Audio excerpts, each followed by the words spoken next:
And if you've been enjoying the show, which I know you have, make sure you support the merch. We got long sleeve 38114 shirts. We got white. Come on, man. We got blue.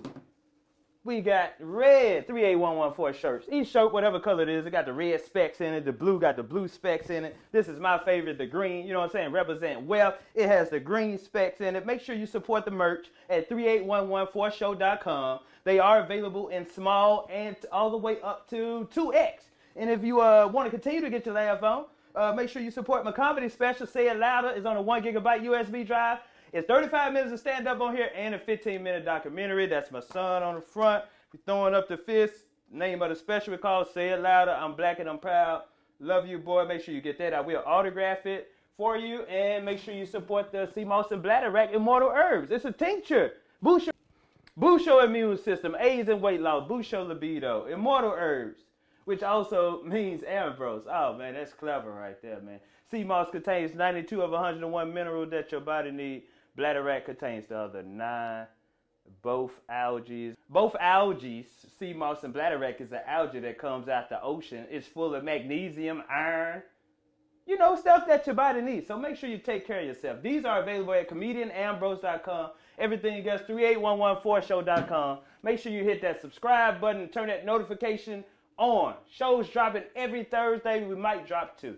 Thank you. Comedian Ambrose. I'm out, man.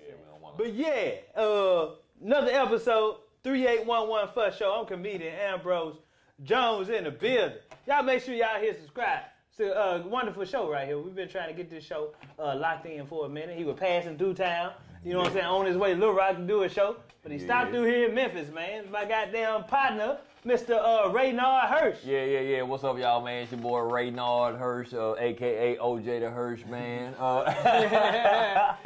Hey, tell these folks, man, hey, we got a lot of history, man. Probably, 2008, 2009. Yeah, when, what was that? I think, what was the first show we did? The first show we did was the one that cut Arnez. So that had when you was just getting started. That had to be like 08. Yeah, okay, yeah. And then I ran into you 2010 at the 50 Comedy competition in Columbia, South Carolina. Yeah, and we gonna get into that because a lot transpired on that weekend right there. But yeah, man, so probably about 11 years have we been knowing each other? Dang, 15, dang, you getting old. 15 years, man, we getting old and shit, man. Nah, you getting old. I'm getting old. Light-skinned niggas don't get old. They just get brighter. What's up, man? Man, that's chilling, man. We're good, man. Appreciate you having me up in your humble abode. Come on, man. 3811 First Show, man. How many years you been doing it total? Man, 20. 20? 20 this year. 20 this year, man? Yeah. God damn. You still get that same excitement when you finna get ready to perform? No. Hell no. I'm ready to quit. Quit this shit, man. Fuck this shit, man. 20 years. I mean, it been good, man. It's you know, I ain't want to be a comedian, you know, like growing up. That wasn't what I was thinking. Oh, what you know what I'm saying? I ain't know I was gonna be a banker or something. A fireman. Yeah. What you want to be when you grow up? A fireman. Yeah, when you're a kid, you don't know. You just know what you see around. A policeman. Yeah. You don't know. You think you can be a comedian or actor or something. So I saw acting. So then they got me. You started acting first? Yeah, I was doing theater first, and then my friends were like, "Man, you funny, man. You need to do stand up." And I was like, "All right." So I done learned how to be on stage and speak in front of a crowd. So I was like, "All right." Okay. So you already got a little practice in before you jump a little on bit. stage. I ain't had none of that. None. I just had to jump straight on stage. Man, and I could tell. Yeah. I had to jump straight on stage, man. But also, you started acting in theater, so you and Cuz got pretty much the same background, because he did the same thing. Okay. Yeah, I didn't know he did theater first. He was performing in church plays, big old convention shows before he even started doing comedy. Oh, man, I'm going to have to call him roasting about that. Yeah, so, you started acting first, and then you got into the comedy thing, and then that just took over. Yeah. Then I was like, I started getting booked. And then it was like the comedy paid way more than the acting, so Yeah. I was like, shoot, I think I'm gonna run with this comedy. And then from Nashville, born and raised. Yeah, born and raised. Nashville, 10 a key. Yeah. Used to get them things for 10 a key down there. Yeah. 10. Everybody in Nashville had birds. 10. 10 a key. 10 a key. Hey, for 10, you get the key to the city. That was the code talk. Hey, man. For 10, you get the key to the city. That's what Buck said. That's what Buck Just said. strap it to your jogging suit. Okay, And go walk through the airport. That before they 9/11, so you know what I'm saying. You can get through the airport with more drugs back in. A lot of big people came from TSU, man. Right? Yeah. Anthony Mason. Okay. He's like, okay, that's it. Anthony Mason, Wilbur Rudolph, Oprah Winfrey. Okay, Oprah? TSU? Yeah, Oprah went to TSU, yeah. Oh, she went there. She didn't graduate from there. I think he graduated. Okay, a lot of big names come from. We can Google it, but I think he did. So a lot of y'all comedians in Nashville went to college to go to school, and y'all got y'all degrees and shit. That was the thing to do after high school in Nashville, like. Yeah. I mean, cause like college is fun. Yeah, I mean, well, yeah, but two is like your first 2 years is bullshitting. Yeah, I mean, it's like you take kind of a bunch of different classes, so you can kind of figure out what you want to do. Mm-hmm. So with it worked out for me because like I was taking class, I was business major, wasn't learning nothing. Right. And I was like, man, ain't nobody finna hire me when I get up out of here. We was just cheating on the test, you know what I'm saying? So like we wasn't understanding. I took accounting in high school. I made A's. Yeah. Man, I got the college first test D. I was like, hold on. This a different account. Yeah, I thought I was good at this. I was like, I dropped that class. Yeah. Yeah, so I dropped that. Yeah, so then it was like my I think after my sophomore year, I took an acting class, and then one of the teachers asked me to be in a play. Yeah. And so then it was like that's when I kind of fell in. Yeah, scholarship. I switched my major. I started off with one. Started off with a scholarship. So a lot of guys in Nashville went to college, man. So that was just thing to do. TSU, we going to college after high school. Yeah. Because everybody just I mean now they tell you work for yourself. Right. You know what I'm saying? But like then everybody was like get a job, go to college. So everybody was just following on with that trend. Yeah. Have your boss that's gonna tell you what to do. Yeah. Kick your ass. So then you became a school teacher after that. Yeah. And you still doing comedy too. Yeah. So I came out, and then I was like, I need a job. So then they were looking. They said they needed. They were looking for young black males at the time. So and it was for some theater positions. So I was like, I'm a young white black male. You know what I'm saying? I'm kind of like in the between. You know what I'm saying? I guess I fit the stereotype. Yeah. So I was like, man, yeah. I'll get it before a darker black man. Yeah, so they had I had a theater degree, so they needed some theater teachers. So I was like, all right. So you started out teaching theater then? Yeah, I was a theater teacher. Yeah. Did you know what the hell you were doing? Man. I just had them do everything we did in college. Everything I learned. I had all your notes. Yeah. Man, so all that stuff. I had them reading plays and stuff. Cause like they ain't never know. You know what I'm saying? They think it was Shakespeare. I had them reading August Wilson plays, and they was excited because they got to say nigga in class and get a grade for it. Yeah. Oh, okay. Yeah, because he taught like real, you know what I'm saying, just regular people. That's interesting. So you started off as a theater teacher. How long you do that? You liked it? I did it for 2 years. 2 years, then then the comedy started picking up. So I was like, man, I need something because I can travel and move. And so then I went to substitute teaching. Okay, and that's any class. Yeah, whatever. So theater, I know you got to joke about them students really wasn't respecting you like they should. Oh yeah, that's a true story right there. Oh yeah. That always happens. Yeah. The teacher bust up in there and take over your damn class. Yeah, y'all ain't finna be treating him. Yeah. You ain't gonna treat him like that. You gonna show him some respect. You ain't gonna treat him like the bitch y'all like y'all treating him now. Then or either that or they'll come in and be flirting. Yeah. They'll be like, look, y'all need to sit down and do what this fine young man tell y'all to do. I'm like, what the hell? This fine lame ass. He's coming. Yeah, I worked in the Chicago school system on South Side for a real? while. So you moved to Chicago? Yeah. So I moved. I was in Nashville I taught in Nashville for about 2 years. I think I went back and subbed for a year. Then I moved to Chicago after that. That's my hometown. What years you was in Chicago? Oh shoot, what was that? I think I got up in like 05, 06 or something like that. I was here, and you were subbing up there? Yeah. What side? South side. Ooh. I was on. Yeah, you needed work bad. Yeah. you like, I don't care what side Chicago. Them kids off chain. They was like, you know what I'm saying? They was off chain. They was South Side, Chicago. Hell yeah, that's a different breed. Yeah, I'm talking about the school just be going crazy. They'll come, you know, one dude, he came by my classroom, he was like, hey, there was one kid, I sent him to the office. And then the kid came to the door, he was like, hey, Latron in here. I was like, nah, man, he got sent to the office. He was like, all right, well, if he come back, tell him I'm going to get him for what he did to my sister. I was like, what? I was like, oh, man. Oh, shit. Yeah, I was like, I don't know what happened after that, but I was like, man, I don't need to come to school no more.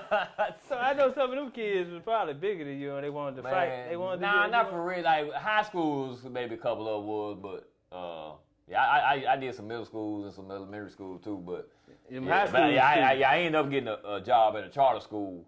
That was cool, you know what I'm saying? So my last year and a half there, You was out of the public school. Yeah. So it was cool. So what do you do when one of them kids try to fight? You try to put on like, I'm an adult, I'm not gonna fight you. You can't tell them I'm scared, nigga. Nah, Hey man, I'm an adult, man. I'm an adult. I can't be fighting no kids. Yeah, I was like, hey man, y'all, you need to chill out. Hey, campus security, y'all come down here real quick, cause it's getting out of control. Big ass boy that failed 8th grade, he's in here trying to fight somebody. Yeah, cause they got that gang shit is real up there. You know what I'm saying? They I mean, you know, like it is a lot of places, but that's like one, like here, like Memphis too, Chicago, you know, LA, you know, there's some heavy gang cities. So you hitting the comedy scene in Chicago too while you subbing? Yeah. That's so what you. That's really that's where I got my kind of comedy feet at for real. In Chicago, mofos don't know that you had to go to Chicago, huh? Yeah, that toughen you up right there. Yeah. Them crowds, they like, cause they done seen so many great comedians come through there. They don't just laugh at. Yeah, they not gonna laugh at anything. You know what I'm saying? They go, you know what I'm saying? Like I remember I did. What they take me over there to the Jokes and Notes? Red Pepper. Okay. We go before that. Yeah. So I think my first show was what did I do? I think I did Jokes and Notes.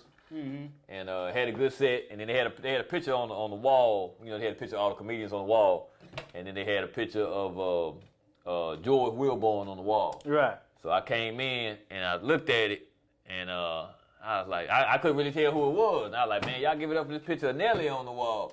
So like, you know when artists draw stuff, you know, sometimes it look kind of funny. Right. So you know, people in the back started yelling. They were like, oh, that's Will Wilborn, he tear your ass up. I was like, yeah, whatever. I just went ahead with my jokes, and then I had a good set. And then my homeboy Baldhead came over, like, hey man, come through, man. I gotta. You want to do my spot after this? I was like, yeah. That's the hood spot right now. Oh man, yeah, he didn't tell me that.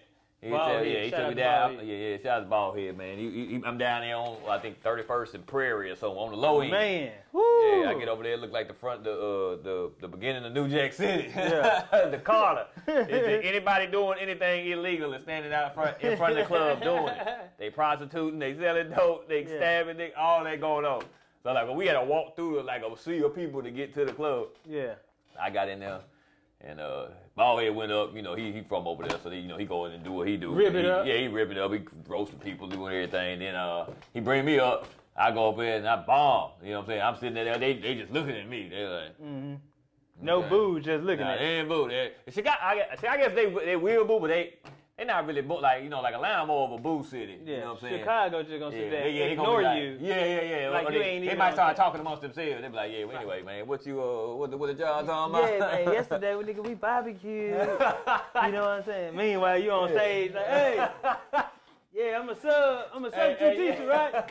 Hey, you trying to fight it off? Hey, yeah, well, I try to tell everybody that's worse than a boo. Because when they boo you, at least they acknowledging you. Yeah. When they start talking over you, that means they just said, fuck your entire existence. Yeah, we don't even care about what you talking about. What you talking about is irrelevant. You need to leave.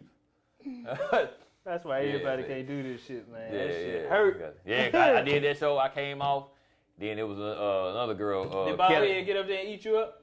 No, he didn't. He came up and he came did some more jokes and got the crowd back, and then he bought Kelly Howard up. Kelly Howard, shout out to Kelly Howard. Yeah, Kelly Howard shot down. So she came up and then she was like, man, she got on stage. She's like, man, I'm scared than a motherfucker. And I was like, damn, I was thinking that same shit. That's what I should have said. You should have just said what was on your mind. Yeah. So I was like, okay, yeah, I took that in. I was like, okay, yeah, anything I'm feeling, you know what I'm saying? Other people might be feeling that too. You know what I'm saying? So that nigga, next show, nigga got up there.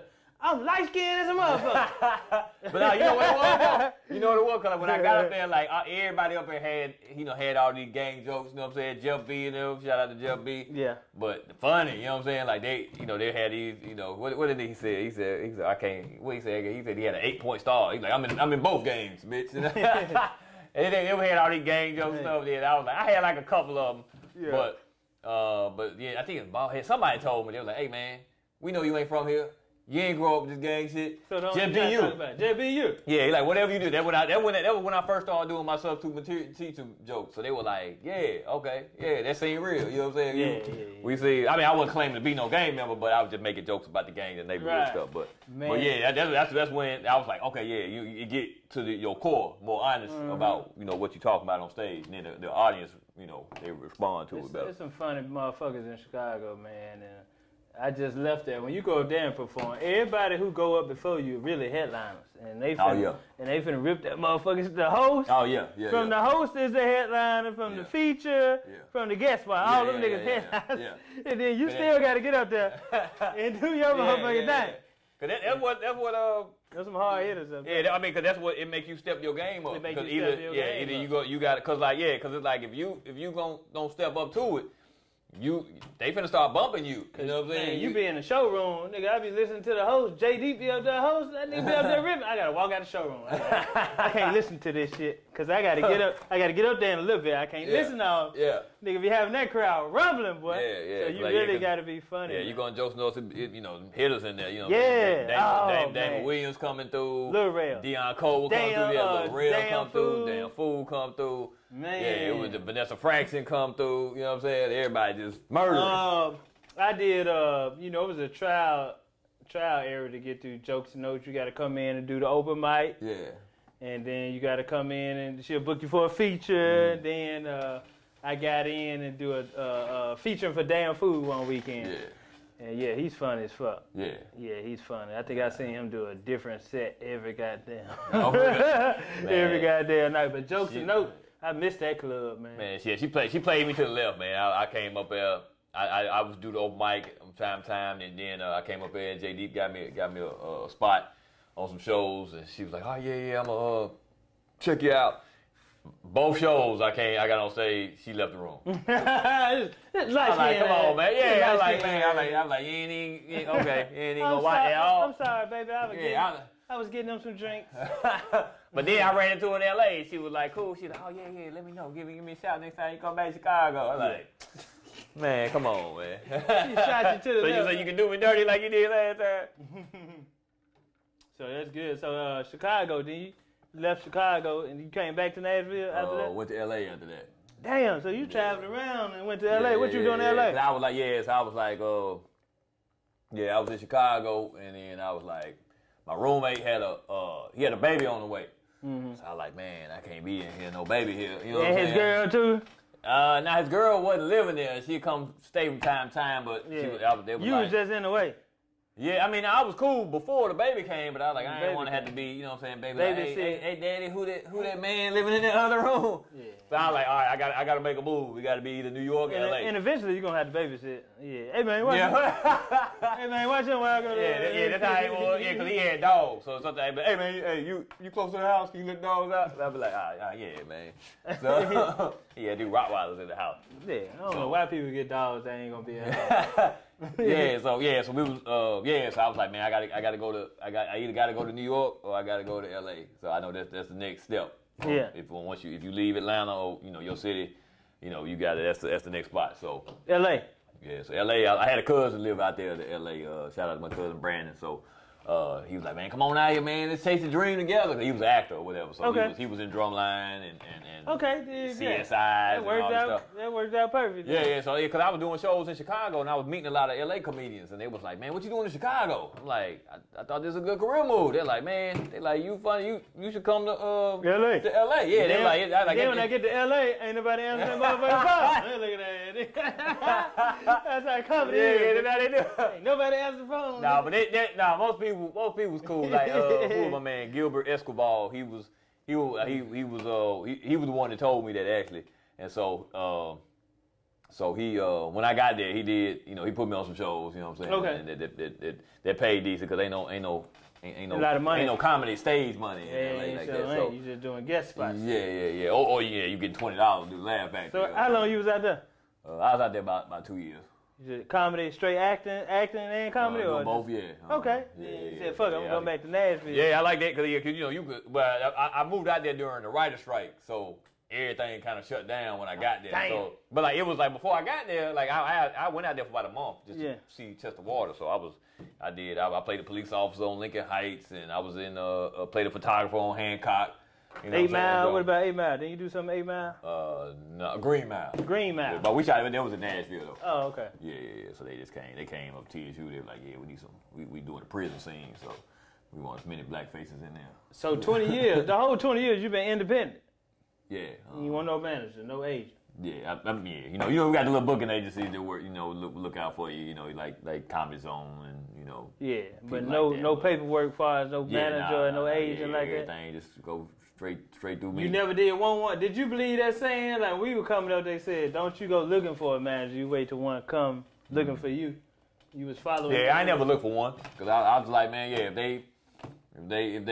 because a lot of people will come and approach me and be like, hey, let me manage you. So I'd be like, all right, cool. And I'd be like, yeah, go ahead, you book some shows. I'll show up and I'll give you a percentage. And then they realized they didn't know as much about the comedy game as they thought they did. And then they'd be like, oh yeah, my bad, man. I was like, man, all right. You ever had one approach you and say, you get to keep all the money you book, off the shows you book, and I just get a percentage off the ones I book. But then when the nigga sent the paperwork, it said the opposite. I was like, hey, nigga, we just talked about face-to-face. Yeah. Nigga, you said that I keep the money off the shows I book, and you just get a percentage. Oh, man, it don't work like that because I want to make sure you get the proper money that you deserve. I'm like, nigga, but we just talked face-to-face, nigga, the other day. But yeah, that's how that shit is, man. But yeah, see. I would like a manager or agent, man, but you get so used to doing everything on your goddamn own. I mean, I'd be cool if somebody came out. I'd be like, all right, yeah. Let's go. Let's go. Yeah, if you got the, I spoke with a couple. I told you earlier, I had one that said she was thinking about doing it, and then she pulled out. Mm-hmm. So I was like, all right, if you change your mind, let me know. You know what I'm saying? So. But I just gotta keep this ball moving. Yeah. So you book your own tours, own everything. Yeah. Own stylists. Yeah, everything. Come up short on that sometimes. Yeah, nails done, all that. I book all that. I said the stylist part, you come up short on it. Some of them outfits you see, man, you come up short. I do the styling. Man, that's good though, man, but it takes a lot for a person to, because I've been doing this shit about 15 years independently, man. And what most folks don't know, you got to book your own shows. You do all the emailing, you do all of the it. talking. That's what people don't realize. You do everything. You got to write the jokes. You got to perform the jokes. You got to practice the jokes. Get to the jokes. Yeah. Nigga, record the jokes. Record the jokes. So you can send it to a club so they can book you or something. Got to dress yourself. Yeah. It on stylist again. It's on stylist. Nigga, come on, show that. I'll be out on Elvis Presley this weekend, you know what I'm saying? Getting my fashion on. Man, it takes a lot, boy. So independent, so then fast forward, I think we probably did a show here in Memphis like in 08. I started in 07. Okay. And then 50 competition comes South Carolina, Columbia. I enrolled for that. And I drove my Cadillac out there. Yeah, we showed up. Like, the Cadillac, I get to the venue Comedy House and drive the Cadillac out there, put cheap gas in there, and the car putting. for the last 2 hours to that motherfucker. I make it to the room, lay down about 10 minutes, get up, drive to the club. I walk in. Guess who I see? What this nigga here said that. Both of us like, dang, oh man, this nigga, he tried to not tell nobody about this competition. Yeah, he ain't tell nobody he was. Every time you go to a competition as a comedian, you gonna see a whole bunch of people you thought you were cool with. You gonna see them in there sitting there like, what's up, nigga? I ain't know you was Everybody think they gonna slide in and win it. Yeah. But as soon as I walked in, Renard was like, hey man, shit, you got a room? I was like, yeah. He was like, nigga, I ain't got no room. Let me go, let me share a room with you. Like, hey, I go in half on it with you. You got extra bed. I was like, that's cool, cause my car just broke down. Oh yeah, cause I had a car. Yeah. I was like, nigga, I'm gonna need a ride back and forth to the goddamn club. So that worked out, man. I think I did drive down there. Okay, yeah. You drove, I drove. Did. I had to leave my Cadillac down there. Yeah, I remember, Yeah, man, so that worked out for the best. But man, we since then we've been tight. Comedy House. That's 2010. Yeah. We've been tight ever since 2021. We did that what they did with that show at Onyx. And I tell people, I like, man, I told Cuz somebody, I was like, man, Ambrose, he ain't got it, man. I don't know. Got it. When I first started, everybody was like. Then, look, fast forward, you came and do that show with Venue 109. I shut that shit down. Man, I remember that. Look, I remember thinking from that point, I was like, man, I think he one of the funniest people out right now. I was like, he about one of my favorite comedians. Hey, that nigga. I was like, he done switched to being like, oh, he ain't gonna make it to. Hey, he my favorite. Man, I was so passionate about this shit. Man, you was talking about the lamps, you was talking about the ceiling fan. Still is, man. You was in there going in on Still just, you know what I'm saying, passionate. That's about rocking too. Yeah, it was, like, man. You know what, matter of fact, if I shoot a special, I might rent shoot it that down. Rent that spot. A couple of poets here, they traveled to Nashville. They had their show at Venue 109. Oh, did they? Yeah. Okay. So, I did a show with, in Jackson with Hardface one time. Okay. Dig that, yeah, he's funny. Because I was doing poetry at first too. Yeah. So poetry / comedy. Yeah, I did commentary. So I put out an album called Commentary, and so the first one to ever do it. So I did that, and then. You was the one started commentary. Yeah. The first person to put an album out with the stamp on it. Yeah. Because it was some other people that were doing like B. Cole. You know what I'm saying? Chicago. Poetry. He did poetry with his comedy. Really, that was kind of one of my inspirations because. He would do that. I'm in love with a crackhead. Right. Yeah, so he did it on Comic View. And I was like, dang, yeah, that's funny. So I was like, because when I started in Nashville, there wasn't really no black places to do comedy. Mm-hmm. So for me to do black comedy, I had to go to the poetry nights. Because that's where it'd be a lot of black folks. So then I would start off doing just comedy poems. And then I just started doing straight stand-up. Right. So, man, after that, man, we did a lot of work together. What was this? 2019, we did the Black Couple Retreat in Vegas. Yeah. We did Was it 2019? We did Vegas and the ski trip. Yeah, we did, but the Black Couple Retreat was in Vegas, Flamingo. Me, you and Casino, Pierre. at the casino. Yeah. That was that one we was we ripped up the show. Yeah. And then we supposed to went to Flamingo. Yeah. Dreas. Yeah. We supposed to went to Dreas after the show. Yeah. But me and you, I said, hey, let's catch the Uber to the dispensary. Yeah, we'll hit the dispensary up. Yeah, you gotta hit the dispensary up if you in one of them cities that is legal. Getting some edibles and coming back to the hotel and getting something to eat in one of them little restaurants. Man. And replayed the whole night of when Tupac got killed. Let me tell you, man. Yes, we sitting there, man. My stuff ain't kicked in yet. So we chill. We went and got some pizza. So we sitting in there, me and Deshaun Smith. Shout out to Deshaun Smith. He's a photographer. So us three of us chilling. Then all of a sudden we see this big dude come in. He got like an orange jumpsuit type shirt. Look kind of like Suge Knight. Suge Knight, right. Like if he was locked up. He walked in. So we like, dang, he look like Suge Knight. Then, so we chilling. Then about 10 minutes later, this other dude walk in. He got like a little Versace button-up shirt. Bald head. Look like Tupac. We sitting there like, damn, what the hell? Then all of a sudden, Ambrose turned to me and be like, wait a minute. They trying to reenact this shit around us. I said, oh, hell no. Hey, I said, this the night before Tupac got killed. Look. That was, yeah, I lost it. That's when my edible kicked in. I was like, I couldn't stop laughing. I was like, oh, this is supposed to be funny. Why would they reenact the Tupac? Right. The Tupac murder weekend. And we didn't even make it to Club Dreas, man. I wanted to go to that goddamn club, too. That was, we kicked it out there. It was cool. It was fun, though. Yeah, it was a fun night, man. Y'all just got to do the ski trip. Oh, we did. Oh, yeah. We did. We did the ski trip with what was it? Me, you, Mike James, and D.S. Sanders. D.S. Sanders. And that was in Gatlinburg, Pigeon Forge, Tennessee. Yeah. That was fun. That was fun. Yeah. Couples retreat, so it wasn't no women there for us. Yeah, man. It wasn't no single women. Yeah, because it was single at first, and then they switched it to couples. Everybody was coupled up. That's the one.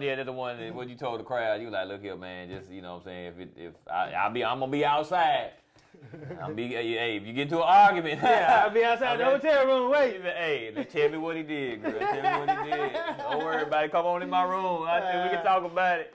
Man, so many fun memories, man. So, we all come through Nashville, but we come through with Ron. He had a spot. I think you came and did the weekend. Man, I tell everybody, Nashville is like my second home, man. I just come down there just to be around you guys, you know what I'm saying, just to kick it, man. So if I ain't doing shit, y'all got, a little spot, I just come out there just to kick it, man. Yeah. Don't nobody want me to get in a hotel room. Man, you don't need a hotel room. Come over here and kick it. Hey, man, you can sleep in the car. But yeah, man, we had a lot of fun memories. What's one of them days on stage that you feel like, yeah, nigga, I just murdered that motherfucker. I destroyed. Man, I'm gonna give you two. So first one, I did the Def Comedy Jam audition the first time I did them. What year? This was Renegade was doing the place then.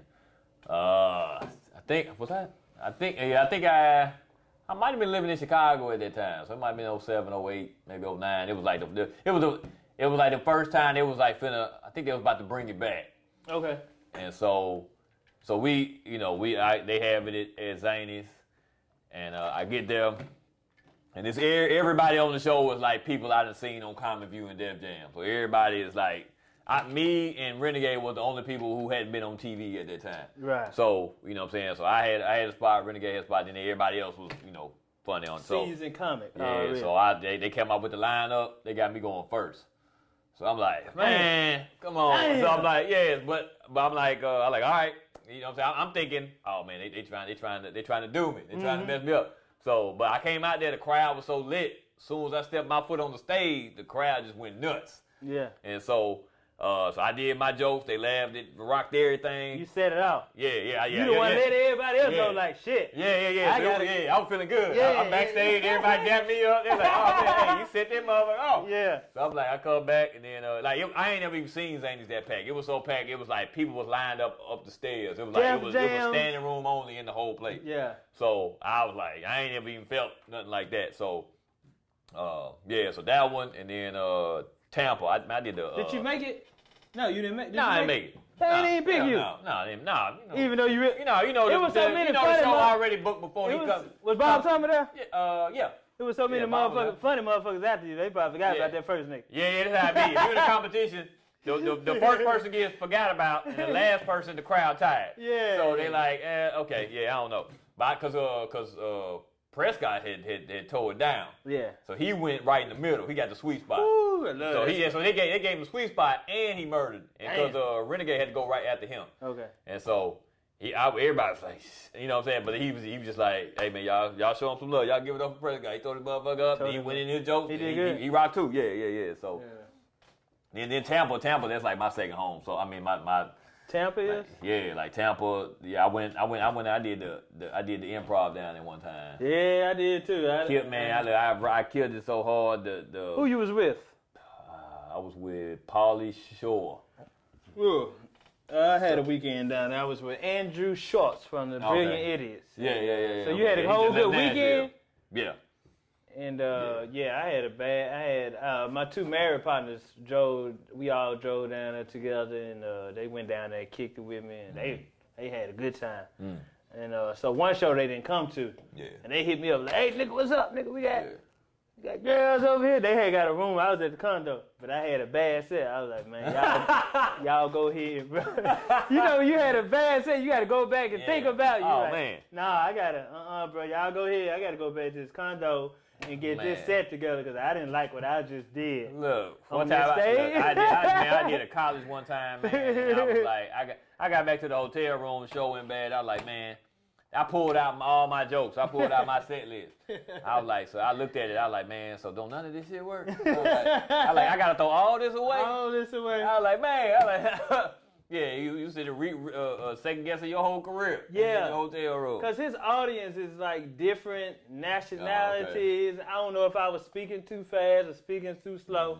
It just, that wasn't a good show I had, man, nigga. I had to go back to the condo.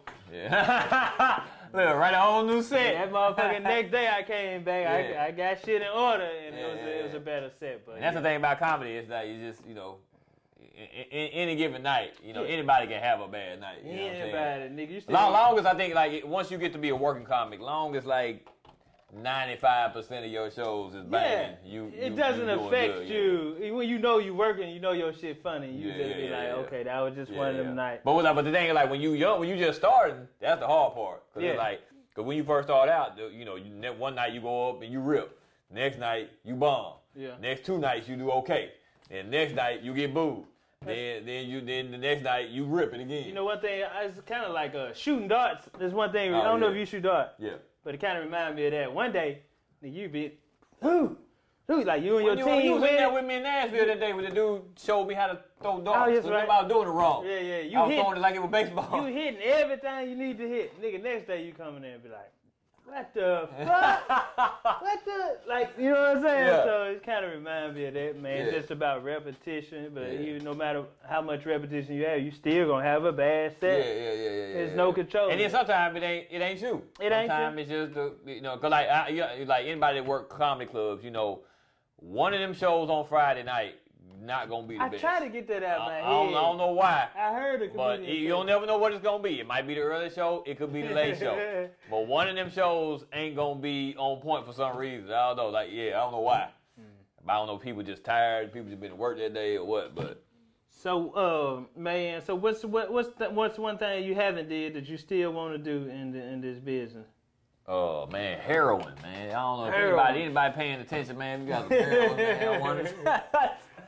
No, man. Or you just still just man, you just satisfied just working on stage. You a nigga like me, you know what I'm saying? You done did it all, you know what I'm saying? No, I don't know, man.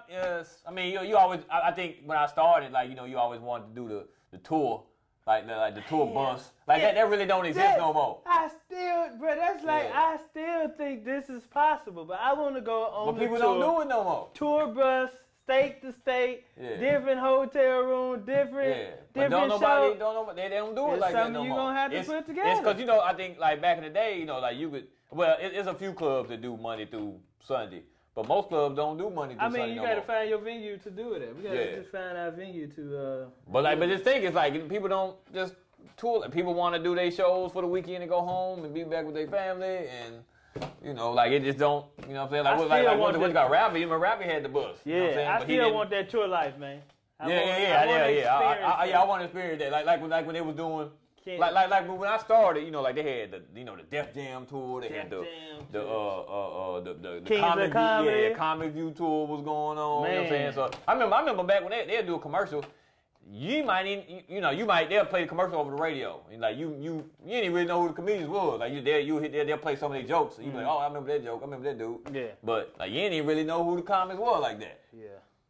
Man, I still want that tour life, man. That's one thing I haven't experienced. I still want to do, and ain't nobody doing it like that. But ain't nobody crisscrossing the country like that. You gotta find your venues, lock them in, get a tour bus, and go do it. It's still possible. Yeah, I still want a tour bus though. Yeah, that one. I need that. Man, shout out your social media info, man. Let everybody know where they can catch you at, man. You know where they can catch you performing at. Man, y'all holler at me on www.renardcomedy.com. Got all the dates and clips and pictures and everything on there.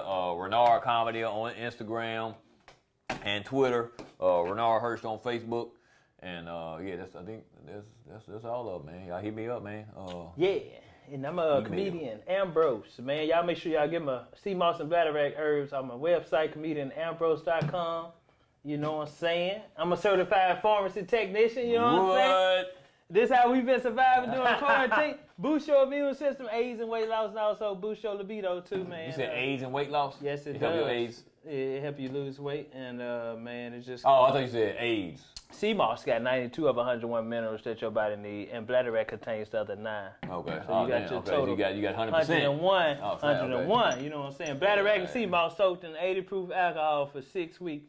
You know what I'm saying? And that alcohol is just to extract all the minerals out of. Drinking alcohol? What kind of alcohol is it? No, it's alcohol, drinking alcohol. Oh, okay. You know what I'm saying? And you take it under your tongue, your salivary glands, take it straight to your bloodstream. Oh, okay. All right. Get 3811 Fuck Show mask on 3811fuckshow.com and give him a comedy special. Say it loud on the 1 gigabyte USB drive, man. Before we get out of here. Say it loud. We proud. That's right, man. Me and my son holding up the fist. What We was in California, but before we get out of here. Thank y'all for tuning in. This is the 38114 show. Yeah, man. Appreciate you for coming through, man. Yeah, man. Always, man. Love, man. Appreciate that, man.